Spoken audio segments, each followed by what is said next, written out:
नमस्कार दोस्तों, आगाज एग्री जंक्शन में आपका बहुत बहुत स्वागत है। तो आज के इस वीडियो सेशन में आइए आपको ले चलते हैं 10 में 40 कदम, यानी 10 क्वेश्चन रहेंगे इस वीडियो सेशन में टोटल, बट हम कवर करेंगे 40 क्वेश्चंस के आसपास। तो बिना देर करते हुए इस वीडियो सेशन को हम स्टार्ट करते हैं। जो हमारा पहला क्वेश्चन है वो है ring rust is a serious disease of, यानी जो रिंग रस्ट है वो किसका सीरियस डिजीज़ है। तो जो रिंग रस्ट है वो आंवला का सीरियस डिजीज़ है। अब हम बात करेंगे इनके जो बाकी के 3 ऑप्शंस हैं इनके बारे में। तो सबसे पहले हम लेते हैं बेर। तो बेर में एक डिजीज़ पाई जाती है पाउडरी मिल्ड्यू इन बेर। तो पाउडरी मिल्ड्यू जो होता है बेर में वो किसके द्वारा होता है, तो वो होता है ओडियम जुजीफी वैरायटी इंडिका। तो एक क्वेश्चन इस ऑप्शंस में से एक क्वेश्चन ये बन गया कि बेर का जो पाउडरी मिल्ड्यू होता है वो ओडियम जुजीफी वैरायटी इंडिका के द्वारा होता है। दूसरा क्वेश्चन ये बन रहा है कि जो पोमग्रेनेट है, पोमग्रेनेट में लीफ स्पॉट पाया जाता है जो कि इसका सीरियस डिजीज़ है पोमग्रेनेट का। तो जो पोमग्रेनेट में लीफ स्पॉट पाया जाता है वो सर्कोस्पोरा प्यूनिकी के द्वारा होता है। सर्कोस्पोरा प्यूनिकी के द्वारा होता है जो कि एक प्रकार का फंगस है।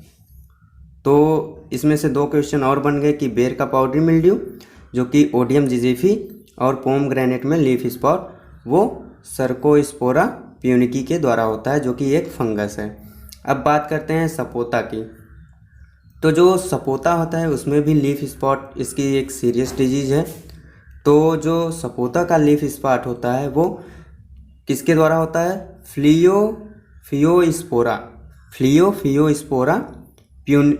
फ्लियोफियोस्पोरा इंडिकी के द्वारा होता है जो कि एक प्रकार का फंगस है। तो जो सपोता का लीफ स्पॉट है वो क्या है, फ्लियोफियोस्पोरा इंडिका। ये भी एक प्रकार का फंगस है। अब चलते हैं हम अगले क्वेश्चन पे कि जो हमारा अगला क्वेश्चन है वो है basin seedless is a variety of. तो जो बेसिन सीडलेस है वो हमारा किस चीज़ की वैरायटी है, तो राइट आंसर है इसका पोमग्रेनेट, यानी बेसिन सीडलेस हमारे पोमग्रेनेट की वैरायटी है। तो दोस्तों पोमग्रेनेट के बारे में तो हमने अभी जानकारी शेयर कर दी कि जो पोमग्रेनेट का लीफ स्पॉट होता है वो सर्कोस्पोरा प्यूनिकी के द्वारा होता है और जो इसका साइंटिफिक नेम होता है वो प्यूनिकी ग्रेनेटम होता है।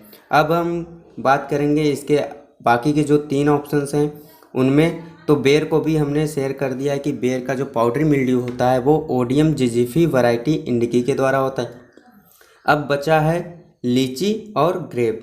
तो लीची में एक सीरियस डिजीज़ पाई जाती है रेड रस्ट। जो लीची का रेड रस्ट होता है वो किसके द्वारा होता है, तो वो होता है सिफेलियोरस वर्सेंस। तो दोस्तों हम लिख नहीं पा रहे हैं इसमें, बट आपको मेरी आवाज़ सुनाई दे रही होगी। आप इसको अपने नोट्स में राइट डाउन कर लीजिए, ये आपके लिए ही बहुत ही इम्पॉर्टेंट हो सकता है। बेसिकली जेआरएफ एग्ज़ाम्स में तो ये पूछता है विभिन्न प्रकार के जो हॉर्टिकल्चरल क्रॉप्स हैं उनकी डिजीज़ और उनके काजल ऑर्गेनिज्म के बारे में पूछता है। तो लीची का तो हमने बता दिया कि जो लीची में रेड रस्ट होता है वो सिफेलियोरस वर्सेंस के द्वारा होता है। अगला है ग्रेप, यानी इस ऑप्शन में जो ग्रेप है उससे क्या क्वेश्चन बनता है। तो ग्रेप का डिजीज़ के बारे में मैं बता देता हूँ कि जो ग्रेप का डिजीज़ होता है डाउनी मिल्ड्यू। जो ग्रेप में डाउनी मिल्ड्यू होता है वो प्लाज्मोस्पोरा विटिकोला इसके द्वारा होता है। ठीक, अब ग्रेप में दूसरी डिजीज़ आती है पाउडरी मिल्ड्यू। जो ग्रेप में पाउडरी मिल्ड्यू होती है वो अनसिनुला निकेटर के द्वारा होता है। ठीक, ये 2 क्वेश्चन बन गए। तीसरा बन रहा है ग्रेप से कि जो पियर्सेस ये होता है, पियर्सेस एक डिजीज़ पाई जाती है ग्रेप में। तो जो पियर्सेस डिजीज़ होता है इसका काजल ऑर्गेनिज्म क्या है, तो इसका जो काजल ऑर्गेनिज्म है जाइलेल्ला फास्टिडियोसा। ठीक, ये हो गया पियर्सेस डिजीज़ का काजल ऑर्गेनिज्म। और जो पियर्सेस डिजीज़ है इसका जो रेजिस्टेंट रूट स्टॉक है, पियर्सेस डिजीज़ का जो रेजिस्टेंट रूट स्टॉक है वो क्या है, तो उसके बारे में भी मैं बता देता हूँ। उसका नाम है टेम्पल।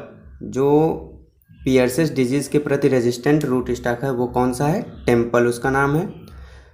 ठीक, अब ये तो ग्रेप के यानी इस क्वेश्चन से बनते हुए जितने भी क्वेश्चन बने मैंने बता दिए।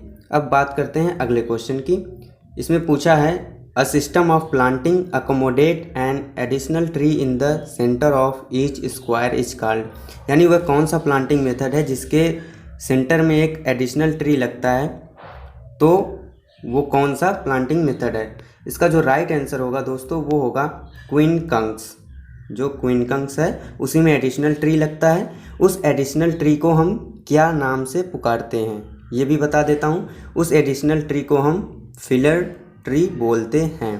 ठीक, ये हो गया स्क्वायर में, जो हर स्क्वायर के बीच में सेंटर में एक पेड़ लगता है उसे एडिशनल ट्री या फिर फिलर ट्री बोलते हैं। ये सिस्टम कौन सा है, क्विनकंस है। ठीक, और क्विनकंस सिस्टम को हम वहाँ पे अप्लाई करते हैं जहाँ पे हमारा जो स्पेसिंग होता है वो मोर देन 10 मीटर होता है। ठीक, ये हो गए क्विनकंस के बारे में। अब बात करेंगे हम हेक्सागोनल के बारे में। जो हेक्सागोनल प्लांटिंग मेथड है इसमें 15% ज़्यादा पौधे लगते हैं अकॉर्डिंग टू स्क्वायर। जो स्क्वायर मेथड है उससे 15% ज़्यादा पौधे लगते हैं किसमें, हेक्सागोनल प्लांटिंग मेथड में। अब अगला जो आता है वो आता है ट्रायंगुलर। जो ट्रायंगुलर मेथड है इसका एक बहुत ही इम्पोर्टेंट क्वेश्चन पूछता है जो कि सब लोग ध्यान नहीं देते हैं। वो है कि जो ट्रायंगुलर सिस्टम होता है प्लांटिंग का उसमें इंटरकल्चरल ऑपरेशन में बहुत ही प्रॉब्लम होती है, क्योंकि ट्रायंगल जैसा शेप बन जाता है और पेड़ों की जो पेड़ लगाते हैं हम उनकी जो बैठक होती है वो बहुत गड़बड़ हो जाती है, जिससे ट्रायंगल बनता है और इंटरकल्चरल ऑपरेशन में बहुत सारी दिक्कतें आती है। तो ये इतने सारे क्वेश्चन यहाँ से बन गए। अब हम बात करेंगे क्वेश्चन नंबर 4 की। तो क्वेश्चन नंबर 4 है salt resistant root stock of grape is. तो जो ग्रेप की साल्ट रेजिस्टेंट रूट स्टॉक है वो कौन सी है। तो इनमें से तो जो जितने भी दिए हैं स्टॉक क्रैक, डॉग रिज 1631, ये सभी साल्ट रेजिस्टेंट रूट स्टॉक हैं ग्रेप की। लेकिन इनके बारे में मैं और थोड़ी सी जानकारी दे देता हूँ। ये है साल्ट क्रेक। ठीक, इसके बारे में मैं जानकारी दे रहा हूँ कि जो साल्ट क्रेक रूट स्टॉक है ग्रेप का वो नीमेटोड एंड साल्ट के प्रति रेजिस्टेंट रूट स्टॉक है ग्रेप का। ठीक, ये ज़रूर याद कर लो क्या कि जो साल्ट क्रेक है वो ग्रेप की रूट स्टॉक है, किसके किसके प्रति वो रेजिस्टेंट है, नीमेटोड एंड साल्ट के प्रति रेजिस्टेंट है। ठीक, अगला जो आता है वो है डॉगरिज। तो डॉगरिज भी ग्रेप्स का ही रूट स्टॉक है। ये इसका क्या खासियत है, इसकी जो खासियत है वो है कि जो डॉगरिज है रूट स्टॉक ये नीमेटोड एंड ड्रॉट यानी सूखा, सैलिनिटी प्रोन एरियाज में यूज़ की जाती है। यानी ये भी एक तरीके से नीमेटोड, ड्रॉट और सैलिनिटी प्रोन एरियाज में उगाई जाती है। तो नीमेटोड के प्रति रेजिस्टेंट होगी, ड्रॉट के लिए भी रेजिस्टेंट होगी और सैलिनिटी के लिए भी। तो क्वेश्चन नंबर 4 से जितने क्वेश्चन बने हमने उसे भी डिस्कस कर लिया। दोस्तों अगर अभी आप हमारे चैनल पर नए हैं तो प्लीज़ लाइक, सब्सक्राइब और शेयर ज़रूर करिए यार, कंटेंट अच्छा लगे तो। बाकी आपको पसंद ना आए वीडियो तो कोई दिक्कत नहीं, आप अगले वीडियो में कोशिश करेंगे कि और अच्छा आपको बताएं। ठीक, लेकिन आप लाइक सब्सक्राइब करिए और शेयर करिए अपने दोस्तों में। तो चलिए 5वें नंबर पे चलते हैं क्वेश्चन में। तो इसमें पूछा है after harvesting cutting of banana pseudo stem is known as. तो हार्वेस्टिंग के बाद जो सीडो स्टेम की हम हार्वेस्टिंग करते हैं बनाना में, उस प्रक्रिया को हम क्या बोलते हैं, उस प्रोसेस को क्या बोलते हैं। तो वो प्रोसेस कहलाता है मैटोकिंग। ठीक, यानी सीडो स्टेम की जो कटिंग वाली प्रोसेस, हार्वेस्टिंग आफ्टर हार्वेस्टिंग यानी हार्वेस्टिंग के बाद जो हम सीडो स्टेम की कटिंग करते हैं बनाना में वो क्या कहलाती है, मैटोकिंग। ये हो गया। अब हम बात करेंगे और भी चीज़ें कि इसमें जैसे दिया है desuckering. What is desuckering in banana. तो डी सकरिंग का जो मीनिंग होता है removal of unwanted suckers, removal of unwanted suckers. ठीक, ये हो गया डी सकरिंग। नेक्स्ट है इसी में कि प्रॉपिंग। What is propping. तो दोस्तों प्रॉपिंग बेसिकली प्रोवाइडिंग सपोर्ट। तो जो हमारे बनाना का पेड़ होता है उसमें हम सपोर्ट प्रोवाइड करते हैं। आफ्टर जब उसमें फ्रूटिंग हो जाती है तो पेड़ जो होता है वो लोड नहीं ले पाता, तो हम बांस या फिर बम्बू जैसे लेकर उसको सपोर्ट देते हैं ताकि वो स्टेबल रहे, खड़ा रहे अपने, तो फल अच्छे रहेंगे। ठीक, ये हो गया प्रॉपिंग। प्रॉपिंग यानी प्रोवाइडिंग सपोर्ट। ठीक, आगे चलते हैं क्वेश्चन नंबर 6 की तरफ। जो क्वेश्चन नंबर 6 है उसमें पूछा है which of the following fruit have maximum productivity. तो निम्न में से जो फ्रूट हैं उनमें से सबसे ज़्यादा प्रोडक्टिविटी किसकी है? तो राइट आंसर है पपाया। दोस्तों पपाया की जो प्रोडक्टिविटी है वो कितनी है? 42.3 मिलियन टन पर हेक्टेयर। ठीक, ये हो गया पपाया की सबसे ज़्यादा प्रोडक्टिविटी। दूसरे नंबर पे आता है मैंगो। दूसरे नंबर पे आता है मैंगो। ठीक, दूसरे नंबर पे आता है मैंगो। मैंगो का कितना होता है दोस्तों? जो मैंगो है उसकी प्रोडक्टिविटी होती है 7.3 मिलियन टन पर हेक्टेयर। ठीक, ये हो गया मैंगो की। आगे आता है बनाना की। तो बनाना दूसरे नंबर पे है, पपाया फर्स्ट पे है। जो बनाना की प्रोडक्टिविटी है वो कितनी है? 37.0 मिलियन टन पर हेक्टेयर। ठीक, ये हो गए सारे क्वेश्चन। फर्स्ट है पपाया, सेकंड है बनाना एंड थर्ड है मैंगो। और इनका जो प्रोडक्टिविटी है वो भी मैंने बता दिया कि इसका कितना है। आगे चलते हैं क्वेश्चन नंबर 7 पर। इसमें पूछा है which of the following has the highest chromosomes. निम्न में से किस में सबसे ज़्यादा क्रोमोसोम नंबर पाया जाता है? तो इस ऑप्शंस के अनुसार तो पाइनएप्पल वैसे मुझे लगा है, बट इसमें थोड़ा कन्फ्यूजन है क्योंकि मैंने नेट पे चेक किया तो मलबेरी है, इसका जो क्रोमोसोम नंबर बता रहा है वो है 28। और जो पाइनएप्पल है इसका जो क्रोमोसोम बता रहा है वो है 50। एंड मैंगो का तो आपको पता ही होगा 40। एंड कैश्यू नट का जो है वो है 42। ये इनके क्रोमोसोम नंबर हैं। ठीक, तो इस एनालिसिस के बाद मैंने ये तय किया कि जो इन ऑप्शन हैं इनमें सबसे ज़्यादा क्रोमोसोम पाइनएप्पल में पाया जाता है, वो भी 50। और मलबेरी जो है इसमें 28 पाया जाता है, कैश्यू नट में 42 पाया जाता है और मैंगो में 40 पाया जाता है क्रोमोसोम नंबर। अगले क्वेश्चन की तरफ चलते हैं। इसमें पूछा गया है the commercially used root stock for sapota is. यानी सपोता के लिए जो कॉमर्शियली रूट स्टॉक यूज़ किया जाता है वो कौन सा है? तो वो है मणिकारा हेक्सांड्रा। ठीक, ये राइट आंसर होगा। मणिकारा हेक्सांड्रा जो है वो कॉमर्शियल रूट स्टॉक है सपोता की। इनमें और कुछ बताने लायक नहीं है। जो मधुका इंडिका है ये किसका साइंटिफिक नेम है? तो इसका जो साइंटिफिक नेम है वो है महुआ। तो महुआ का जो साइंटिफिक नेम होता है वो होता है मधुका इंडिका। ठीक, इसके कई भी स्पीसीज होती हैं। अगला क्वेश्चन जो है उसमें पूछा है which one of the following is a dwarfing root stock of citrus.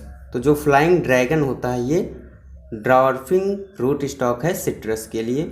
और ये जेआरएफ एग्जाम्स में बहुत बार पूछा गया है। ये इतना ज़्यादा इंपॉर्टेंट क्वेश्चन है कि चाहे एएफओ ले लो, बीएचयू ले लो, कोई भी एंट्रेंस एग्ज़ाम ले लो, ये क्वेश्चन ज़रूर उठा लेता है कि फ्लाइंग ड्रैगन किसका रूट स्टॉक है या फिर सिट्रस की ड्वार्फिंग रूट स्टॉक कौन सा है। ठीक, आगे चलते हैं लास्ट क्वेश्चन पे। लास्ट क्वेश्चन है पैशन फ्रूट इज़ ए। दोस्तों अभी तक अगर आपने सब्सक्राइब नहीं किया तो प्लीज़ सब्सक्राइब कर लीजिए और हमारे चैनल को शेयर अपने दोस्तों में शेयर ज़रूर कीजिएगा, क्योंकि अगर आपका सपोर्ट नहीं मिलेगा तो उतना अच्छा वो नहीं हो पाएगा। मेरा जो वीडियो चल रहा है या फिर जो चैनल है उसका उतना लाभ लोग नहीं उठा पाएंगे। अगर आप सपोर्ट करेंगे, शेयर करेंगे अपने दोस्तों में, तो मेरे द्वारा बनाए गए इन वीडियोस का जो लाभ है वो आपके दोस्त भी उठा सकते हैं और आप भी। ठीक, आगे चलते हैं पैशन फ्रूट इज़ ए। तो जो पैशन फ्रूट है वो एक प्रकार का पेरिनियल क्लाइंबर है। दोस्तों पेरिनियल से आप समझ रहे हैं कि बहुवर्षीय, यानी जो अपनी life cycle more than 2 years में कंप्लीट करे वो पेरिनियल हो जाता है। क्लाइंबर मतलब जो सपोर्ट पे, जैसे कोई बाम्बू हो या फिर सपोर्ट पाकर उस पर चढ़ता हो, वो होता है क्लाइंबर। एनुअल जो होता है वो अपनी लाइफ जो है विदिन 1 ईयर में कंप्लीट कर लेता है। ठीक, ये हो गया एनुअल की। और जो बाइनियल है इनकी जो लाइफ होती है वो विदिन 2 ईयर्स। ठीक, ये हो गए बाइनियल की। और जो श्रब होता है दोस्तों, श्रब बहुत ही इम्पोर्टेंट है। श्रब वैसे तो गार्डन्स में यूज़ किया जाता है या फिर अपने फील्ड के बाउंड्री पर लोग यूज़ करते हैं। सरप का कई यूज है, जैसे फेंसिंग के लिए हम यूज़ करते हैं, ठीक। और अगर हमारे गार्डन में कहीं पे भी कचरा का डब्बा है या फिर कुछ है तो उसको ढकने के लिए, यानी कवरिंग ऑफ जो वो कचरे का डब्बा होता है उसको कवर करने के लिए भी यूज़ करते हैं। लेकिन सरब होता क्या है दोस्तों? सरब का जो हिंदी मीनिंग है वो होता है झाड़ी। तो जो सरब है इसका हम मेन स्टेम पता नहीं कर पाते, और जो सरब होते हैं वो ज़मीन से ही कई सारे शाखाओं में निकले होते हैं। जैसे हम देख सकते हैं कि जो सरब होते हैं वो फेंसिंग के लिए यूज़ किए जाते हैं, क्योंकि इनमें ढेर सारी ब्रांचेस निकली होती हैं और ये प्रोटेक्टिंग के रूप में भी यूज़ किए जाते हैं और ये हमारे फील्ड को भी प्रोटेक्ट करते हैं, ठीक। तो सरब क्या होते हैं? जिनमें हम जो बेस पॉइंट होता है इनका, जहाँ से ये तना निकलती है, वहीं से इनमें ढेर सारी ब्रांचिंग हो जाती हैं, हमें मेन ब्रांच का पता ही नहीं चलता, तो वही सरब होते हैं, ठीक। तो थैंक यू दोस्तों। अगर आपको हमारा वीडियो अच्छा लगे तो ज़रूर शेयर कीजिए, लाइक करिए, सब्सक्राइब करिए। Thank you so much.